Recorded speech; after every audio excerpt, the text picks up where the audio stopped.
নমস্কার বন্ধুরা, আমি মঙ্গলি স্বাগত জানাচ্ছি তোমাদেরকে আরও একটা নতুন ভিডিওতে। তো বন্ধুরা, আজকে দেখো আমার সকালবেলা রান্নাবাড়ি কাজকাম খাওয়া দাওয়া সবই প্রায় কমপ্লিট। তো তারপরে এসছি, আজকে ভাবলাম একটু চারপাশটা পরিষ্কার করি আর ফুল গাছগুলোর একটু যত্ন নিই। তো এই দেখো একটা কারি পাতা গাছ, এই গাছটা অন্য কোথাও ছিল, সেখান থেকে নিয়ে এসে আমি এখানে লাগালাম। আর এই যে একটা ছোট্ট তুলসীর চারা আমাদের গরুর ঘরের পাশে হয়েছে, তো এইটা নিয়ে আমি এখন আমাদের তুলসী মণ্ডপে লাগাবো। জানি না কি হয়েছে তুলসী মণ্ডপের গাছটা, হঠাৎ করেই দেখো এরকমভাবে মারা গেছে এত বড় গাছটা। আর মণ্ডপে নাকি তো মরা গাছ রাখতে নাই, তো সেই জন্য এই ছোট্ট চারাটা নিয়ে এসে লাগালাম। তারপরে এই যে মন্দিরের পেছনে, মানে মণ্ডপের পেছনে যে এই যে সাদা ফুল গাছটা খুব ঝাপড়ি হয়ে গেছে, মানে তুলসী গাছটাকে বেশি ঘিরে ঘিরে ধরে আর কি। তো সেই জন্য ওই গাছটাকে একটু ছেটে দিলাম। আর তারপরে এই যে অনেক ফুল গাছ, সেখানে অনেক ঘাস জঙ্গল হয়ে গেছে, এগুলোও পরিষ্কার করব।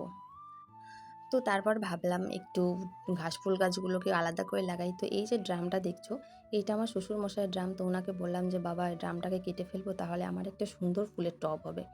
তো উনি বলল কাটো। তো বড়মশাইকে বললাম যে আমাকে একটু কেটে দাও না, করার দিয়ে দেখো কত সুন্দর করে আমাকে একটা টব বানিয়ে দিল। যাই হোক, আমি মাটির টব কিনতে গেছিলাম, কিন্তু অনেক দাম চাই জানো, ছোট্ট একটা মাটির টব তাই 40 টাকা 50 টাকা চাই। সেজন্য আমি আর নিয়ে আসিনি। তো তারপর পরিষ্কার করছিলাম, আর বড়মশাই বলে চলো নারকেল পাড়ি। তো আগে বাঁশটাকে দেখলো যে থাই পায় নাকি, তো তারপরে আবার কাঁচি বাজছে আর কি কাটার জন্য। আর আজকে যে থাম্বনেলে যে জিনিসটা তোমাদের সঙ্গে শেয়ার করব, সেটা হলো, জানো যখন আমার বিয়ে হয়, বিয়ের পরে আমার বর হচ্ছে মানে মুখ ভর্তি দাড়ি গোঁফ এসব রাখে, ঠিক আছে, ও মানে চুল দাড়ি কাটে না। তো একজন, মানে ও যখন কাজ করতো এক জায়গায়, জায়গাটার নাম হচ্ছে ধানতলা। তো ওখানে ও মিস্ত্রির কাজ করে, এক দোকানে কাজ করে, রোজ ডেলি যাওয়া আসা করে। তো ওখানকার কিছু লোকজনেরা ভাবে যে ও হয় যে মুসলিম ছেলে, একটা মুসলিম ঘরের ছেলে। আর ওর গলাতে যে তুলসীমালা আছে, এটা মানে গেঞ্জি পরে থাকে সেরকমভাবে দেখা যায় না। তো ওকে না অনেকেই মুসলিমভাবে জানতো, সবাই মানে বেশিরভাগ লোকই জানতো যে ও মুসলিম। আর ওর কথাবার্তা মানে এমনভাবে বলবে, কেউ ধরতেই পারবে না যে ও বাঙালি ছেলে, হিন্দু ঘরের ছেলে।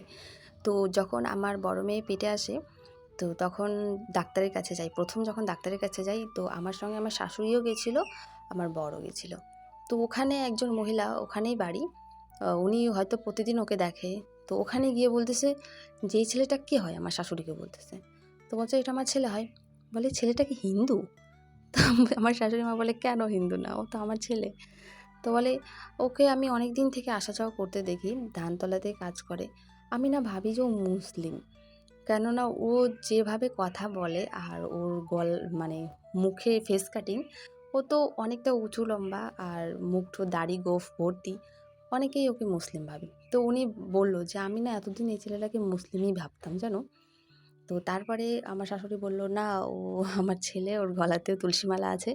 ও আর কি মনে মনে একটা জানি না কি একটা প্রতিজ্ঞা রেখেছিল নাকি, যে ও চুল দাড়ি কাটবে না, এরকম একটা। তো যাই হোক, ও কাটতেই চাইতো না, অনেক বলা কওয়ার পরে অনেকজন রাগারাগি করতো, মানে কথায় কথায় বলতো বাড়ির লোকেরা, তারপরেও ও চুল দাড়ি কাটে। তো যাই হোক, সত্যি এটাই তোমাদের সঙ্গে শেয়ার করার ছিল।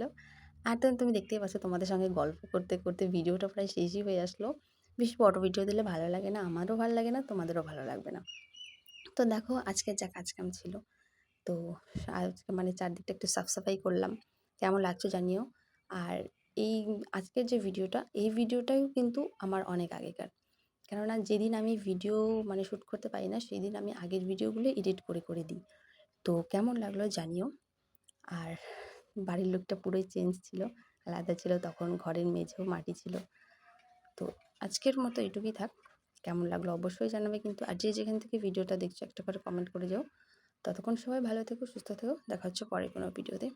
ধন্যবাদ সবাইকে।